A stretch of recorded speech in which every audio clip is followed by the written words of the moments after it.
Hello, you are watching the video for this class, and I also have the class 824, and I'm going to show you how to fix a homework assignment in full. So if you look on the back of your geometry placement test section 2, you might see a number and then another number over 7. This means, if this is what it says in your paper, this means you'll need to fix 5 problems total.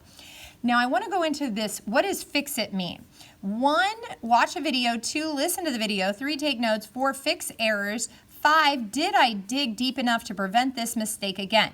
These 5 steps should be on your paper somewhere, so maybe pause the video and make sure they show up. Let's say you're limited on room. I've got lots of room because mine's blank, but yours isn't blank.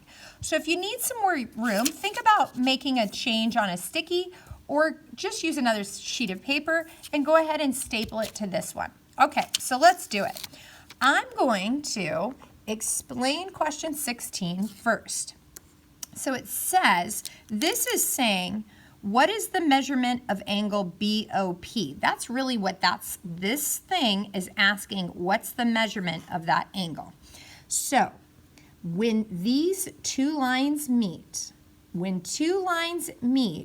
4 angles are formed. So notice here's a line and here's a line.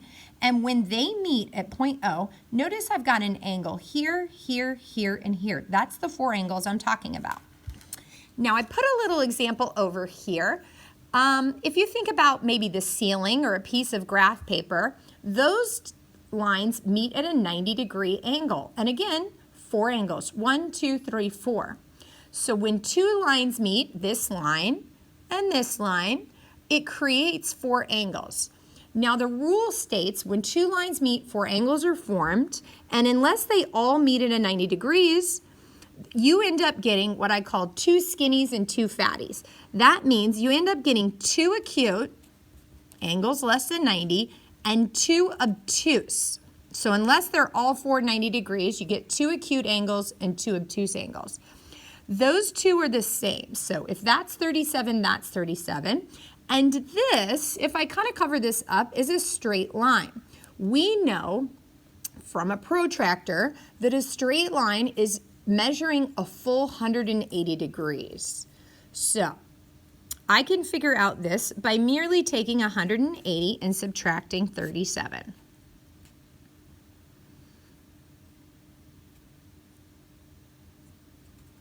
So I get 143, and that's definitely an obtuse angle. Any angle bigger than 90. So if I add these together, I get 180, because that makes a straight line. And if I add these together, it makes 180. And I noticed this one would also be 143. So when 2 lines meet, 4 angles are formed. 2 acute, 2 obtuse. There we go. Now let's read the angles they're really asking me for. So BOP,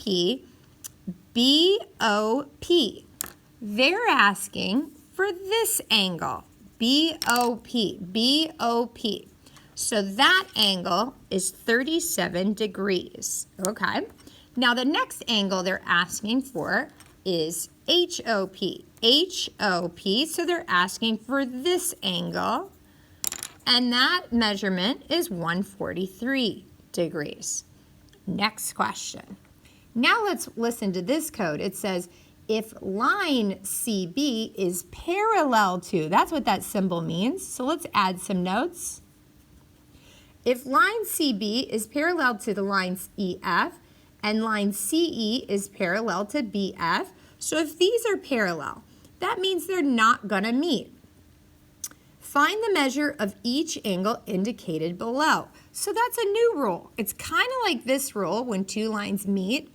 So, but here's a line, and here's a line, and here's a line, and here's a line. So when 4 lines meet and they're parallel, then 1, 2, 3, 4, 5, 6, 7, 8, 9, 10, 11, 12, 13, 14, 15, 16. 16 lines are formed, or angles are formed. Oops, I told you I make mistakes. 16 angles are formed.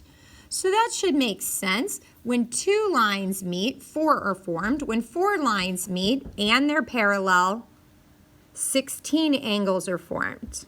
So, when I look at this, it states a relationship. If they're parallel, then actually I get 1, 2, 3, 4, 5, 6, 7, 8.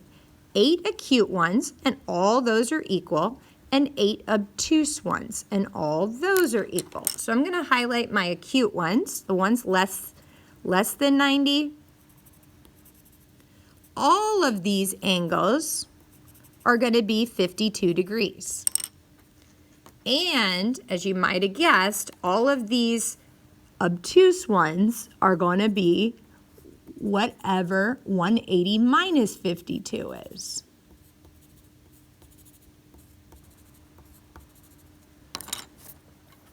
So let's take a look at all the acute ones are 52 degrees, and all the obtuse ones, I'm going to have to do 180 minus 52,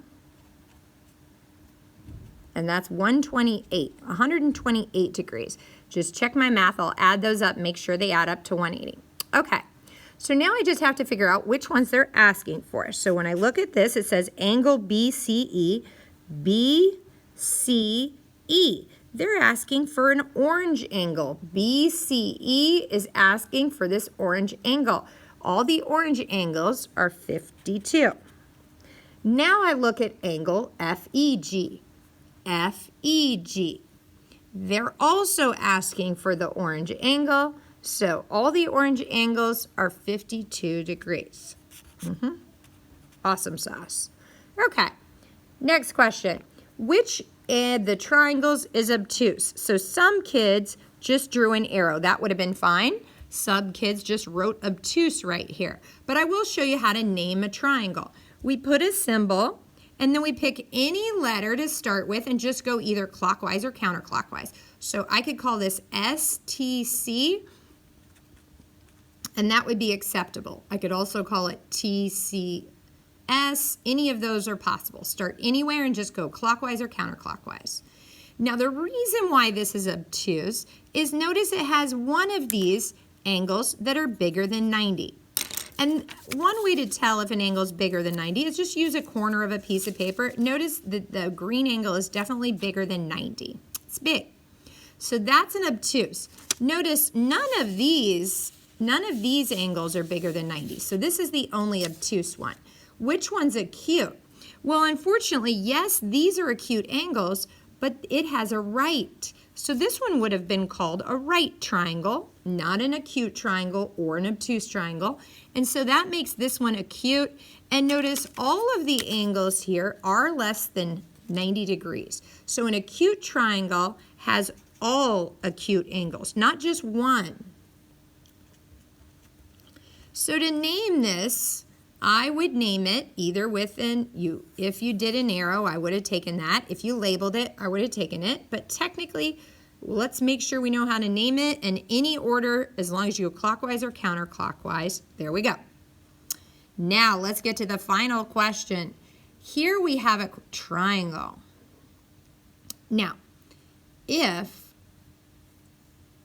I remember back from middle school, we were told that all three of these angles, now they all look acute, but all three of these angles, so I'm going to highlight 3 different angles here.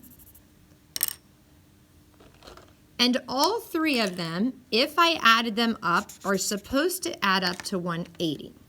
So I have angle A plus angle B plus angle C should equal 180.